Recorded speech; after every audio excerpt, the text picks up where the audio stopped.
This film will be about Clearwater Vision's efforts to make clean water a reality and the obstacles they encounter along the way. They believe that it is up to them to bring unity and direction without conflict and finger-pointing to create awareness about new, lasting solutions to serious problems and, as a result, limit future damage to Mother Earth.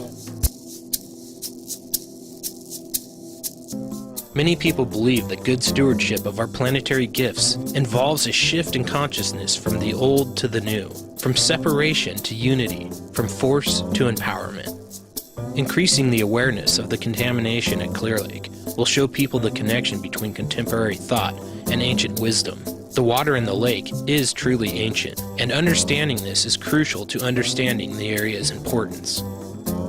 California has the deepest and oldest line of hotspots and volcanoes turned into lakes in the world, and Clear Lake sits in one of these ancient volcanic areas. It's more than just a lake, it's a very intricate ecosystem. It is a living organism with over 4 miles of sediment below and filled with life-giving blue-green algae. But the lake and the surrounding areas are contaminated with mercury. As a result of mining and continued natural exposure, this vital and useful substance, blue-green algae, has become a health hazard to all living things across Northern California. Regulatory agencies have said that no solutions exist to reduce the human exposure to mercury and other contaminants. Clearwater Vision doesn't agree. They say we should begin to look toward non-polluting technologies that provide a more holistic effort to clean the environment as well as give life to a better economy. The effort is an extension of what is natural, and that solutions can arise out of coalitions built on trust and honor. We need to do our fair share. People need to get involved. That involvement is going to make a difference throughout the community, throughout this country. So our mission is to explain it in details and to put the dots together between different scientists so that we can examine that water structure and give that information to the rest of the world. What we want to be able to do is let the people know that we can fix these problems now, rather than just covering them up, putting them aside, ignoring them. It's all of our issue. It's something that all of us need to get involved with. We need water to shower with, we need it to wash our food with, we need it to grow our food with. We need it to be able to make it available to agriculture. All we want to do is help bring Mother Earth back in balance. In early February, GRA's volunteer water wizard, Paul Power, returned once again to Tanzania and began locating more drill sites in the rural districts surrounding Musoma. One of these sites, in Utegi village, was the location of our second borehole attempt. Residents had been drawing water from a chocolate-brown river that runs through town, a known source of the village's frequent outbreaks of cholera. After pounding through 100 feet of bedrock, we began to encounter small amounts of water. At about 200 feet down, we hit the mother lode, a river of excellent quality water under enormous pressure that rose to about 10 feet from the surface. There was so much water that our drill bit was nearly trapped in the hole by rocks washed down from above. With over 4 decades of experience, Paul Power's knowledge of what has been called primary water is perhaps unparalleled. The theory was developed in the 1950s and 60s by Paul's mentor, the late Austrian mining engineer and geologist Stefan Ries, though it was first formulated in the late 1890s by Finnish Nobel Prize nominee, physicist, and Arctic explorer Adolf Erik Nordenskjöld. Also known as juvenile, earth-generated, magmatic, plutonic, or fissure water, primary water is said to be generated deep within the earth and forced upwards through fissures and fractures in the earth's crust under great pressure. Primary water wells in the Middle East have been a continuous source of fresh, clean water since biblical times.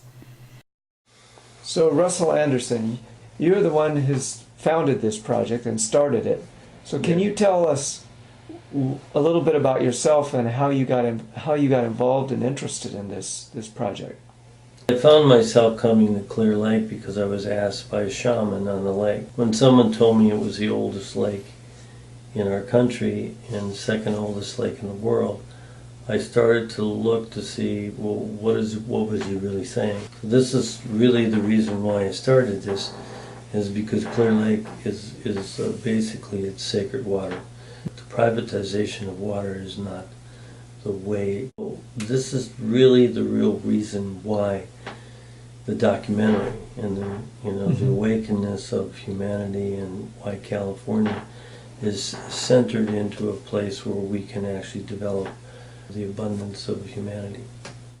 So Russell, what is it likely to cost to drill for and drill down and find this primary water in the Sacramento Valley region that you say is down there? About $11,000 per well, or $11,000 to $15,000. But to find out, we'd have to examine more about how the Sierras work and so on. But what it will be is basically drilling wells, maybe 200 or 300 feet, just in a little tiny vein to find where that water is. And of course, this is known now worldwide. So we just have to educate people accordingly. And of course, the better way to do that is use Clear Lake, because if it's sediment going so far deep and feeding into the Yola bypass and showing the nutrients going into the bay. Paul Power has worked in Africa, working just directly to find water for the people there and actually just saving lives. They need that more than we do here. Yeah. So, but Stephen Reese, one of the pioneers of this, who's actually taught Paul Power, has been talking about the Central Valley and its importance. And he said that drilling wells in the foothills of the Sierras would probably be the better way to be able to get water into our aquifers. And his fight to stop, the peripheral canal and so on, was pretty much stepped on, of course. But he had other solutions, and of course we want to bring that back into view. That's why we came up with the name Clear Lake, the Healing Begins, because water is the biggest issue, and we will be able to accomplish this. It'll bring more hope to people, especially the next generations. And water is basically money. The Central Valley is big money. So either we stop, the Central Valley from bringing in income, or we continue and bring hope to the farmers and thus the next generations and so on.